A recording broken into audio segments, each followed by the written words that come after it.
Hello, welcome to Rolling with Story.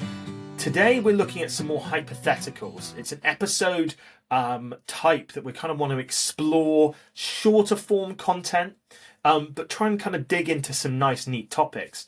Now, Connor, I'm going to kind of throw this one at you because I know you're a big reader. You're an avid reader, but also you're a mega Stephen King fan. I am a mega Stephen King fan. Our question is, how would you turn a Stephen King book into a D&D campaign? And if so, kind of what book would you pick?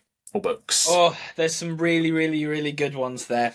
Shall I start with like how I would do it? Yes, I guess first. So first I would think, when I'm reading a Stephen King book, what are the elements? Grit.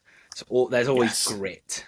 That comes also with flawed characters. Like, there's always, even the side characters are so human in Stephen King books, and I think that's because he really doesn't shy away from like the flaws of humanity, and every character has that flaw, and that makes them feel really real. And then amazing dialogue, but that also is something that you have to do with your people. They would just have to think. And then dark and grit, I think, go together well. And then horror. Depends what Stephen King book you're reading, but there's always a bit of horror. So I think with the grit, that's quite easy to do. Well, it depends what you do. You might not play grit campaigns before, but I love grit. I am, like, if you look at my reading list, it's all dark fiction. Unfortunately, I've got a bit of a dark streak a mile wide, but grit. So tough choices, tough situations. Stephen King likes to put his characters in situations, so he starts with really strong characters and then puts them into really hard situations. So maybe the place to start would be characters. So when you are building that session 0 with everybody, when you're chatting to them about what they're going to build, what they're going to make as a character, first conversation I would be having them was, okay, what are the flaws? What are your flaws? Like, really hammer that home as well. Like, okay, what have you done in the past that's caused your character to be like this? What are the worst things your character's done? What are the things that haunt your character every day? That's the kind of questions I'd be kind of like asking. Like, what's the thing when you're sat at home and you're trying to relax and that memory comes to your head and you're like, oh God, that was awful. Like, what is that moment for your character? Like, what is the thing that comes back and haunts them? Interesting. That's kind of where I would start. It's interesting. Now, my question to that would be, is that something you're going to do as a collective team? Are you all going to sit around and talk about your flaws collectively, or is it going to be a secret thing between you and the player? It would be separate, 100%. Because you need to... Because the beauty of the Stephen King book is a lot of the time he has characters that have these flaws or these different motives, and they get put into the situations. This is the second part, and we'll come to that. But so you need them to not know each other's flaws, because if they know each other's flaws, then they'll make allowances for each other's flaws, and then you won't get that conflict and tension between them. Even though they're on the same team, there's always, so like, say the Gunslinger books, there's always conflict between even the people that are on the same team all the time. So I think that's the way you foster that. Give them flaws, give them things they're really struggling with, put them all together, and let them work out their flaws as well. I'd even talk to them about, really get into the head of your character. And would your character want to talk about that time when something horrifically horrible happened to them when they were 7? Like, no, we don't really talk about that kind of stuff, you know. So maybe your character wouldn't. But how would that affect them as they keep going through? Would they really distrust people, or would they really struggle to make connections with people? Like, really hammering on that, and then helping them reflect and asking them questions about how it might affect their character, so they've got some building blocks so they can make ideas, basically. Now, I'm really interested as well in what you said about putting them in situations. What situation comes to mind that could kind of allow you to draw out these character flaws and kind of character development, I suppose? So that's quite tough without knowing what the flaws are, really, because but like, say one of your characters has an addiction, and the addiction is really well hidden, but they cannot function without this thing, basically, and it's in a thing that they don't want to share. That's something that if they share, then they have to face it. So and then you could like put them in a situation where they've been without the thing they're addicted to for a really long time, and you put them into a high tense situation where they're having to converse with other people, and that's really affecting them. And you can hint to them across the table, like, by the way, that thing is getting worse, and then people will be like, what are they talking about? But they know that a character's being affected by something, being drawn by something. Stephen King has like slow burn books that normally build to like a crescendo at the end. That might not be interesting for players, so you probably want to, like we've talked about in previous episodes, do more of a pace thing of keeping it like that. So I would say it's once again about bringing the temperature up to a boiling point and then letting it come back down again, and really hitting that moment. And then if everyone's got some serious flaws, you've got loads of opportunities to make out some situations which will really test those flaws and trigger those characters into really interesting situations. Whether that's combat, maybe one's like a psychopath and they genuinely like killing people, but they're trying to get that under control, or something like that. And combat's actually really difficult for them because they're trying to navigate that within themselves.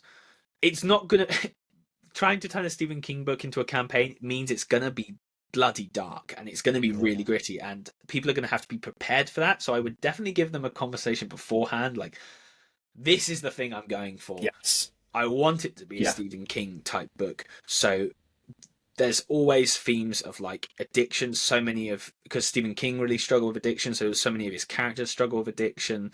There's always themes of like macabre themes, like the way Stephen King puts it is like he's got a love for the unclosed coffin or something like that. He said like that.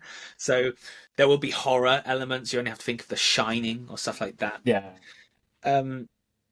So that's that. And books to change into was the second question. I think which books would you pick? You've kind of talked about the core themes from those books. Where my mind goes, first place, is actually a system that I'd want. I'd want to do Call of Cthulhu, and I'd want to do it. Or that's something of that ilk would be really fun, where you're really weak, but there's an eldritch power somewhere, a horror, would be really cool. Oh my god, yeah, that you're so right. That's brilliant for it. As soon as you said that, I was like, it. Yeah, I was like, you could do it. Yeah, you literally have little town. They're children in the book and then they come back adults, but the reason they're children is because they're vulnerable, and that's what makes it really scary, is because there's this thing that even the adults are getting killed by, and it's kids who are the most vulnerable are trying to go after this thing. So doing something like that would be really cool. Your characters start off as kids and they best this eldritch horror, and then they come back as adults, and then you have to fight again. Like that. Wow, really, that would be cool. You could split the campaign in half, like a kids and adults thing. That could be. That's a cool idea. And like the madness system in that's really interesting, because you could do a kind of like madness thing. I think in it, like the fact that children actually protects them a little bit from it because of their innocence. They don't understand it, do they? Yeah. It's when they come back as adults that like one of them themselves unalives themselves. We can't say that on online. Unalives themselves before they even get back. So as adults, they're so terrified to get back and do this thing. But as kids, they were so brave, and they were like doing it on their little bikes and stuff. So I think that's a really interesting thing that could be explored. But there's so many, like The Shining came to mind as well. You could have like 4 people, you stay in a haunted hotel, and you could do Call of Cthulhu again, and like slowly they start seeing things and going insane, and maybe you do like a mystery and they have to like solve the puzzle inside this hotel. It's a bit like that, cool like an eldritch puzzle as they're going through and they're seeing things. That's a cool idea. More, not really a combat thing, but it's more of like a survival mind thing to get through. That's cool. If you want to do action, The Stand or the Gunslinger series would work very well. Very, very, very good. The Gunslinger and still has the horror elements too. Like it's still got all of those. He's a really dark, kind of very, very grey, bordering on dark character. Like that could be very fun. Yeah, super. Westerns are a great setting as well. Like the Western. I know. I've looked around for this, like TTRPGs that do Western things. I think a Western campaign would be so sick. Cool. Like cowboys would be so cool. But like cowboys with the fantasy element. And also Gunslinger has like world hopping and like time hopping. That could be really exciting to It's do. got loads of different stuff. He really came up with a genius idea for those books. Yeah. Like the concept of them is just brilliant. I think for him, it's his Lord of the Rings, is what he said. Yeah. Like it's his kind of sprawling fantasy that he wanted to create, and yeah, he does that very well. I haven't got to the end yet. I'm on book 6, I think, so close to the end. But I've got a lot of books to read. Yeah, man, you're a busy bee. You're a busy bee. But there's Nice. so many, and I think those elements make your characters have really interesting flaws, grit, and then have some type of. Not all of Stephen King's have eldritch horror, but there are quite a lot of them that have this kind of element of horror.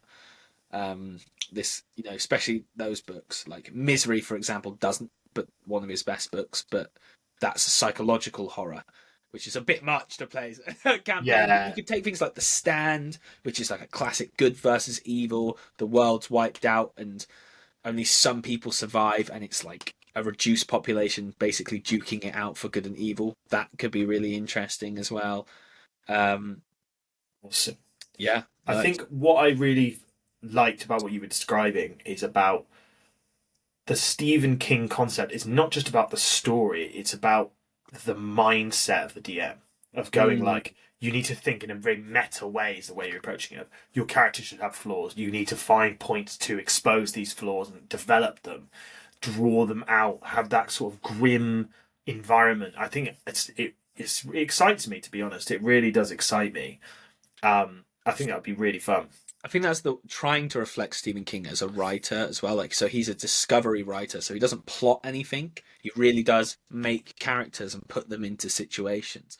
So I think that lends itself to DMing. I think DMing is discovery. It is. Really. We've talked in many episodes before. Plotting doesn't normally work in any way, shape, or form. It is a discovery thing. So I think a lot could be said for Stephen King's style of writing coming over to DMing because of that. Make great characters, and that goes for your NPCs as well. You can make really interesting NPCs, and then stick them into these situations. And focus on the situation. What's the situation doing for those characters? Yeah. How is it driving the story on? What are you building towards with these situations? What are you trying to expose? What's your final goal? I think, that's what I would say. Very, very cool. Very, very cool. This sounds great. I want to do it. We should totally do it sometime. I love it. Have you got any last little nuggets of information? I think you did very succinctly described what the people should do. Any last things you want to say before we close this one out?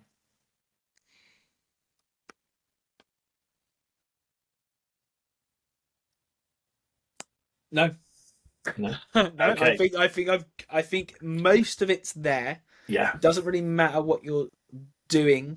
I think real world stuff would make it feel more Stephen King. I agree. He doesn't really have different worlds. If it's a different world, it's normally Portal. So like Portal stuff going to a different world, like Fairy Tale, Gunslinger, kind of feels like that. Even the Gunslinger world still feels very like the world itself, just at a different time, or so. Keep that kind of modern or post-apocalyptic feel to keep it that way. I wouldn't go fantasy. I wouldn't go too fantasy.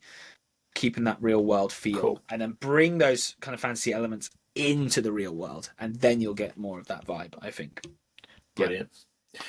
Absolutely brilliant. Last thing I want to say is just let us know what stories you would tell people in the comments. Give us a like, give us a share. We always want to kind of push our show so we can get out to more people and hear what they have to say too. And keep on rolling. Keep on rolling.